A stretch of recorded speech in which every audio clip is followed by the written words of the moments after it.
Well, it's so funny. When I was doing my A-levels, I'd been an atheist from about the age of 8, and I was doing my A-levels, and I studied biology, physics, chemistry. I was saying to Robin, I went to university to study biology, but then changed to philosophy.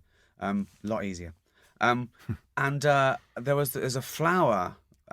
When the bee lands on it, a little lever comes down and just puts a little bit of pollen on his back. And obviously, I was having a bit of a crisis, and studying, and I just thought, oh, that can't be by mistake. And I went up to my room, and I was sweating for an hour. I was thinking, that's intelligent.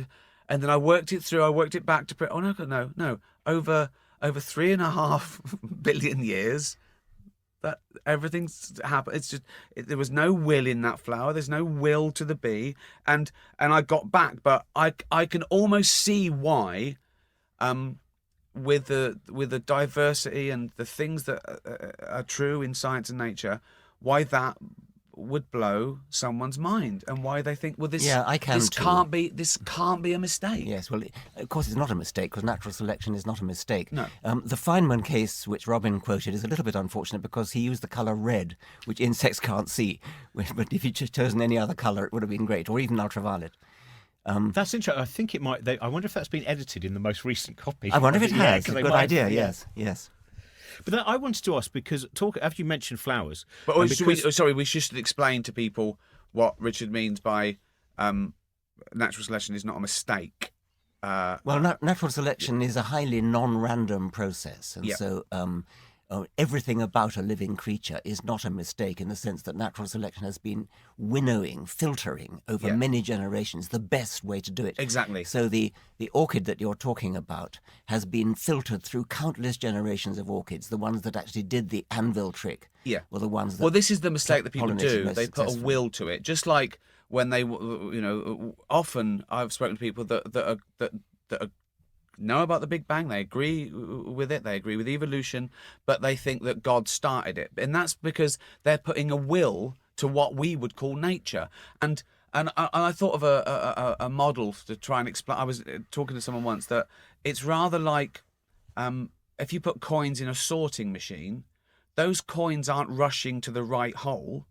They're going past the hole they can't get down, and they're falling down the hole they can fall down.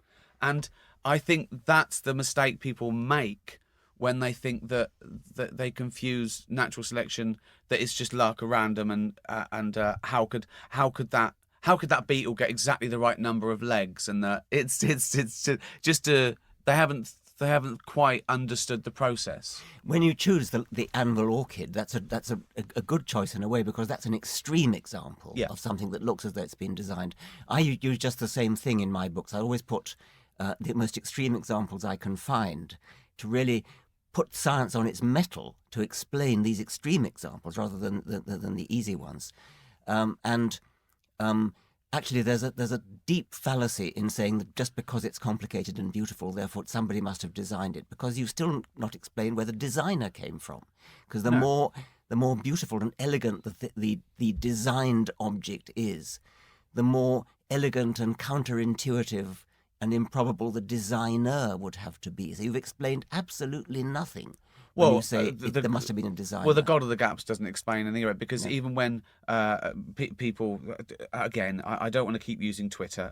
It's almost unfair.